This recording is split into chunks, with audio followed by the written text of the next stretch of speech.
I welcome you. I'm thrilled to introduce first Arthur Anton, who is one of our founders, and with us is Peter Dion, another founder. We are thrilled to have them both with us. There are no two more dedicated and loving human beings in this world than Peter and Arthur, and having them with us is always a joy and blessing, and we thank them. I'm going to let Arthur talk a little bit about the history of leadership, and as only he can do, because far better speaker than I. Arthur. You may find it interesting if we were to talk about, just for a few moments, how did leadership come about and why did it come about? For a moment, I'll take you on a little trip. It's now 1970. And Archbishop Iacovos of blessed memory asked me to join the Archdiocesan Council. And the next meeting was to be in Salt Lake City, Utah, on December 9th, 1970. My first meeting, he comes out to speak to the members, and he looked pale, and he didn't look right to me. And there was something troubling him. So his first remarks were, we have to face a payroll, and we don't have the money to pay our people. I listened to what he had to say. And at that time, Paulette Poulos was in the Archdiocese as well. She was the head of the stewardship department. And there was a sustaining program where they looked for people who would pay $100, $250, $500, or $1,000. And I listened to that whole meeting. I go back to my church in Lowell, Massachusetts. And the next time I was there, I went up to my friends and I said, give me a check for $100. They said, well, what do you mean? Just make it out to the Greek Orthodox Diocese. I said, you're doing a great thing. Make a long story short, I collected 69 checks. And I went to New York to see the Archbishop. He says, how'd you do this? Well, I asked people, is there a crisis, to see what could be done? He said, you know, this sustaining program hasn't been working too well. Remember that, Paul? He said, I'd like to change the name. I'd like to change the name to Logos, the League of Greek Orthodox Stewards. And I want you to be the national chairman. And Paulette was responsible for the Logos program. So Logos got underway.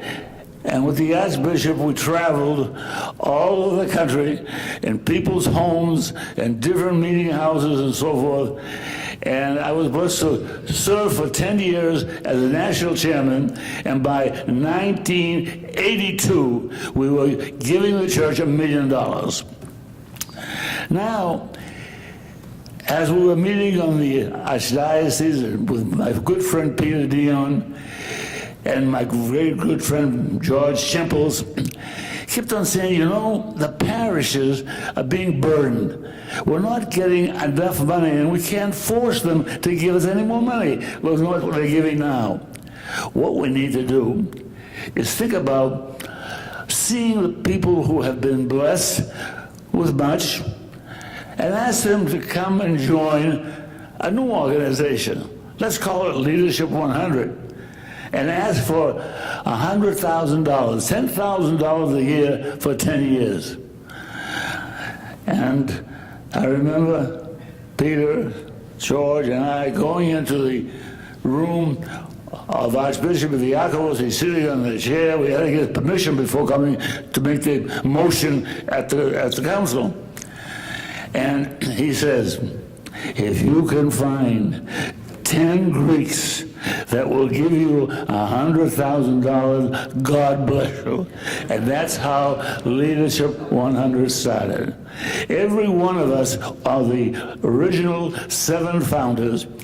Right after that meeting, I went to Boston.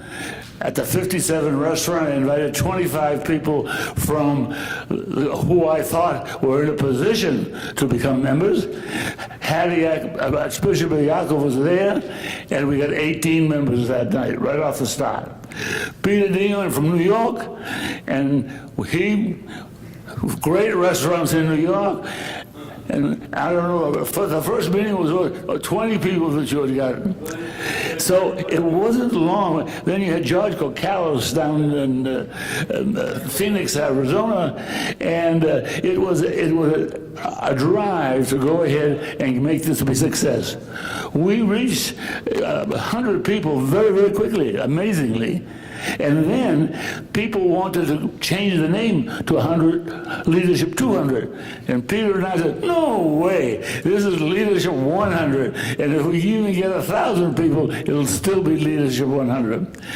So that is how Leadership 100 began. The need was to help our national church, and primarily to make sure that the Archbishop got the funds he needed to see our church grow.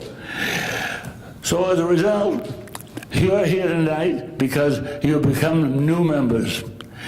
It's the greatest decision you'll find later on that you have made, because not only are you helping the church grow, but you will meet the finest people in this country whose lives your path would never have crossed.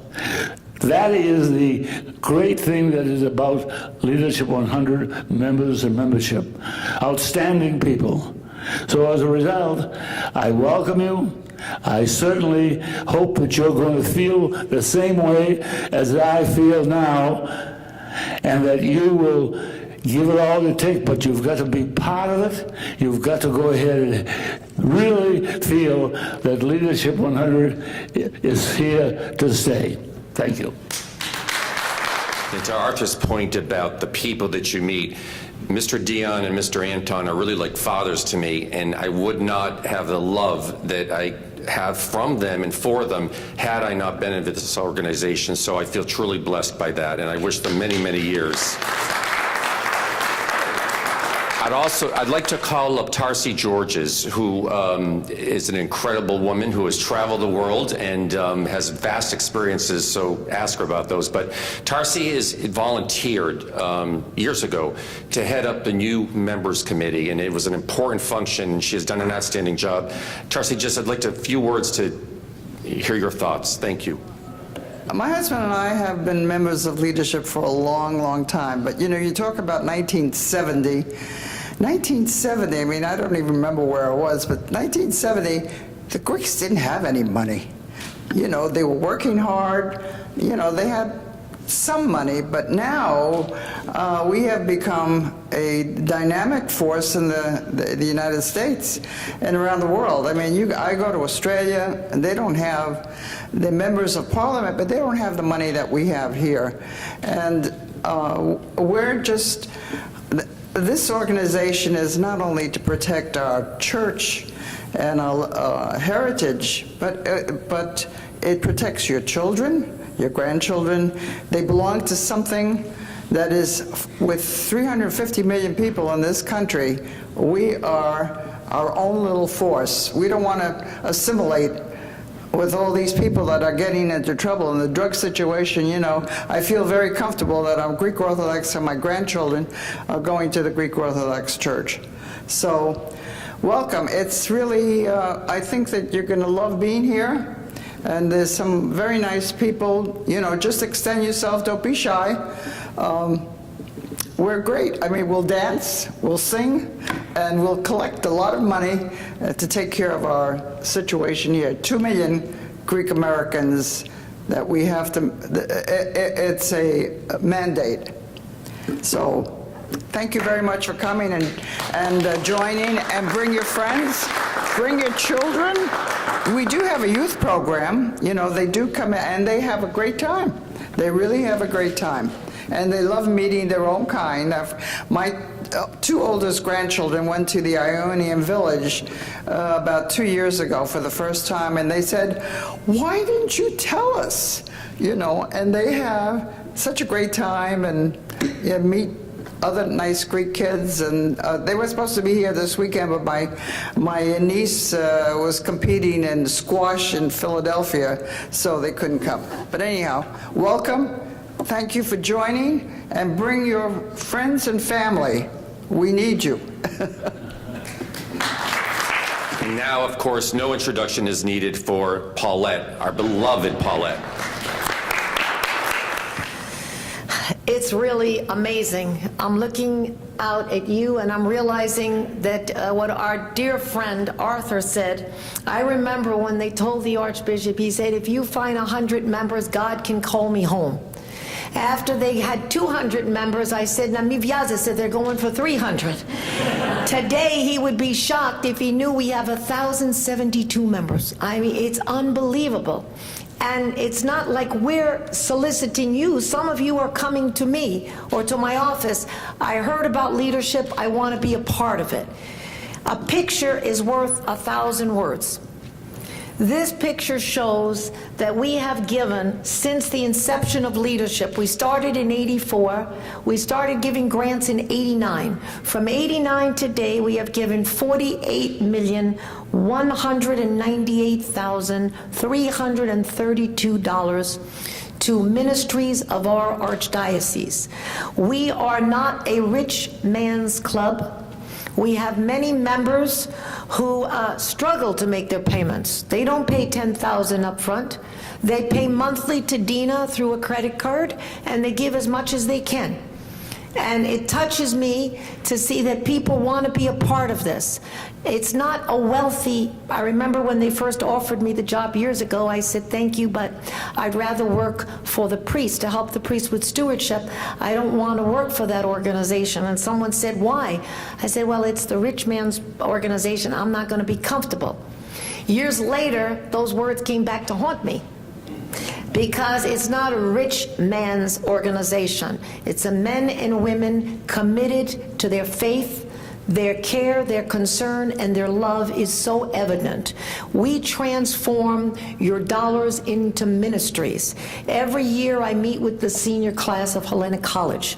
These young men are preparing for the priesthood, and some of them come with tears in their eyes. And they tell me, if it wasn't for Leadership 100, I would not be signing my ordination papers. We had a young man who, he was an older person, and when I met with the class, he said, could I see you alone? He said, I was in the military in Iraq, and I fought for 2 years, and one night I had a dream, and it was God talking to me. There was a message that I should become ordained. And when I came home, I decided I was going to go to the seminary. I had finished college, I had gone to the military, and I decided I was going to go to the theological school. Well, my parents were elderly. I'm much older than the rest of the class. I don't have any source of income. My parents live on their Social Security. And I knocked on every door in the Greek community, federations, societies, groups. Everyone said, we want to help you, we can't. Why don't you go to Leadership 100? And that young man was educated, and he came back to me to say, what can I do to repay Leadership 100? I said, be the best priest you can, and if you have somebody in your community you think might be interested, give me a call and I'll do the rest. He's bought me 6 members in the last 3 years, so he obviously is very grateful. But what does leadership do? Leadership 100 offers to our theological school $10 million grants. We've now are completing our second grant of $20 million. We gave for 10 years, $1 million a year. And that money goes to help young men who have a calling but may not have the funding for tuition, because the tuition is expensive. We don't pay the whole thing. We give them about $9,000 or $10,000 per semester, but all of that comes into $1 million. And what has happened after 3 years, when they finish the school, they decide if they want to be ordained, the loan is paid in full. If after 3 years they decide to be a lawyer, a banker, or something else, they pay the school back. We do not ask for the money. They give the money back to the school. If after 3 years, because in our religion, a priest can only marry once, and they haven't found the right presbytera, they go to the president of the school and the archbishop, and he gives them an extension as long as they need. We don't want anyone to get married just to pay off their loans. So we ask them, please make sure it's the right time. But we have done this because this is transforming ministries. It's transforming our dollars into meaningful ministries. We have the youth camps. The Ionian Village is a fabulous program, and as Tarsi attested to the fact, her grandchildren loved it. But it's a costly program, and many people cannot afford to send their kids.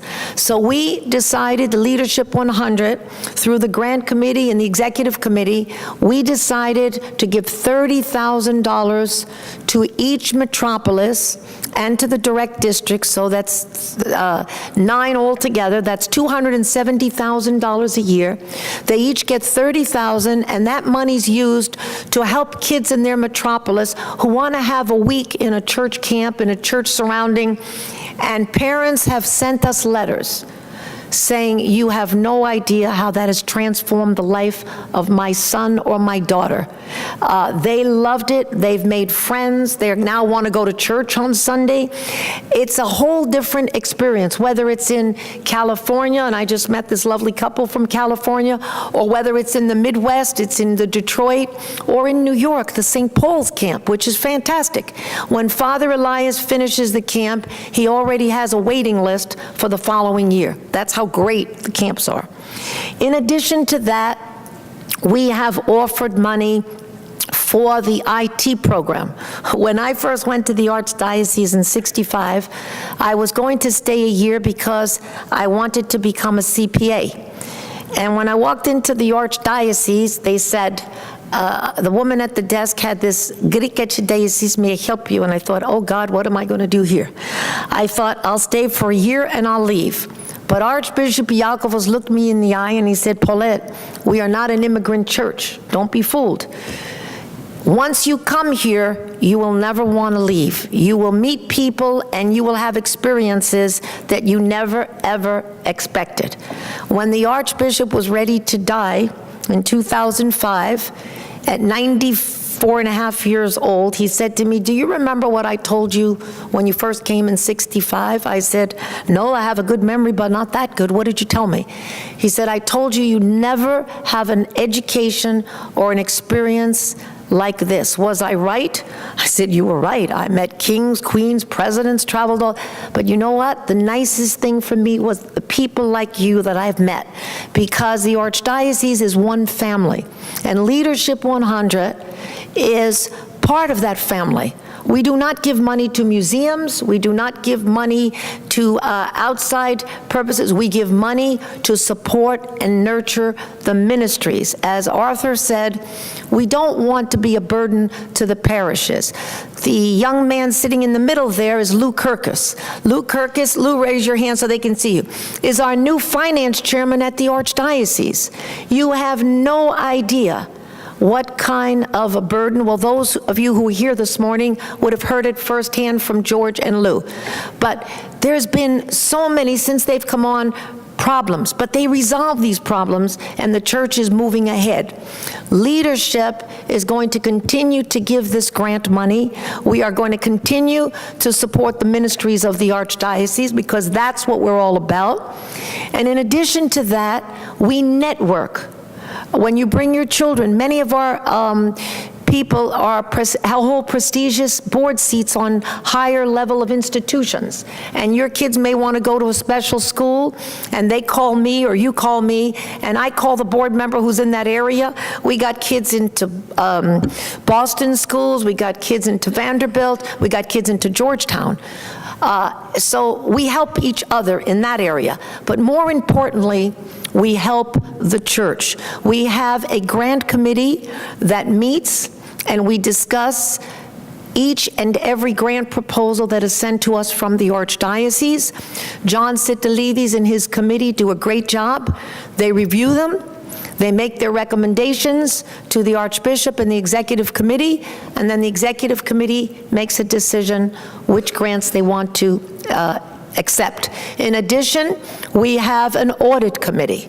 The audit committee is under Jim Logothetis. We meet 4 times a year, and they check each and every transaction that takes place.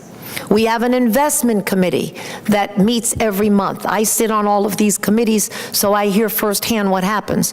The investment committee, during the downfall, when the market fell and everything was really bad, Leadership 100 was not affected because Peter Vlachos and his committee did their job.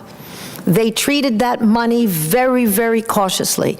Every investment was carefully scrutinized, and thank God we did not lose any money. Grant Thornton every year gives us an audited statement. This year is very early. We just finished January, and February 1st, we're starting our conference. Believe it or not, you will find, and you did find in your packets, a draft audited statement. Completely finished. All they have to do is dot 1 or 2 lines and we're finished. They did not find anything wrong. Their management letter clearly said, no problems. Continue the way you are. It's not because of me. I do not sign checks. I do not have the final say in what payments go in. Our treasurer does. I review every week, every single transaction, every single bill, and then we send them to the treasurer. He reviews it, the list, and if he has a question, he calls. If he approves it and signs it, then we prepare checks. I, as the executive director, do not have, nor do I want the authority to sign checks. We want a check balance system, and that's what we have. Your money is properly secured and properly protected. When IOCC started, the International Orthodox Christian Charities, they didn't have any money. Andy Athens, John Rangos, and Archbishop Iakovos, I was there, went to the airport. A plane was there to take medical supplies. I'm sure the 2 of you remember medical supplies, food and clothing to Russia at that time. It was a horrible time. And Leadership 100 gave the first $1 million to get IOCC started. We also gave for the Orthodox Christian Mission Center that sends priests to do missionary work. We helped fund, seed, and nurture that program. And another program that we have felt personally responsible for are the retired clergy. When the Archdiocese, years back, did not have funds because it was a hard time, it was called the monodolaria. People were giving small sums of money to the church. It was a very difficult time. And some of the priests, they were not making the salaries that our priests make today, and they didn't have any pension program or any benefits, so they were not able to join any kind of a pension program. The Leadership 100 made a decision to help the priests who were retired and had no pension. When I came in, there were 35. Now there's only 2 left. We have given, and every year, January 3rd, my first call at 9 a.m. is from a priest in the Midwest, and what he says to me is, thank you, Paulette. Every January 3rd, I get that call first thing. And what does he say? Thank you, because with the money that you sent, my wife and I can go for medical tests that Medicare won't cover. And how much is the check? $2,000. And the man calls me crying every year. He must be 96 years old, and I tell him, Father, I pray I'm going to hear your voice every January 3rd. But the reason I say that is, Leadership 100 is called the Archbishop Iakovos Leadership 100 Endowment. We are not allowed to touch any of the principal. Thanks to Peter Dion, Arthur Anton, Michael J. Harris, George Chimples, and the 2 Athens brothers, they tightly secured, because Archbishop Iakovos was not a finance man. He said, I'm a priest. I don't know anything about business. You gentlemen make the decisions, and I will trust you. And they decided to secure these funds so they would not be used for operational purposes. And that means that we can only use the interest every year to pay out grants. We're not allowed to touch the Capitol. And one year, when the market fell, to show you how dedicated our board members are, we did not have the money because the portfolio had gone down to the point of the inviolate. Not much, but at that time, we didn't have as many contributions. And so they didn't have money to send to the school. And the board met and they said, if we don't send the $1 million, these young kids are going to have to leave because they can't pay their own tuition. So what did the board do? They took from their own funds, and around the table they collected $1 million to pay that year for the school. That's what we call dedicated stewards of the church. They didn't want the young kids to lose their opportunity at the school, so they put in the money for that year. So in closing, I just want to tell you that you have, as Arthur said and as Tarsia said, you made a very good investment by being here. You're going to meet some wonderful people. George Sandikos has served for 4 years. He has a very, very prominent position with Rockefeller. He works as many hours as I do, and yet he's assumed the vice presidency of the Archdiocese. So between that and leadership, and George is constantly on go, but is always there to support Leadership 100. We are very grateful for all the chairmen that we have had, because they have all mentored me and guided me. And now we're turning to RJ. We call him RJ, but his name is Aidi. And RJ is going to be our new chairman. He comes with very high academic credentials, and George, you're right. You have a good person to succeed you, so we know leadership is in good hands. And I thank you, and enjoy the whole weekend.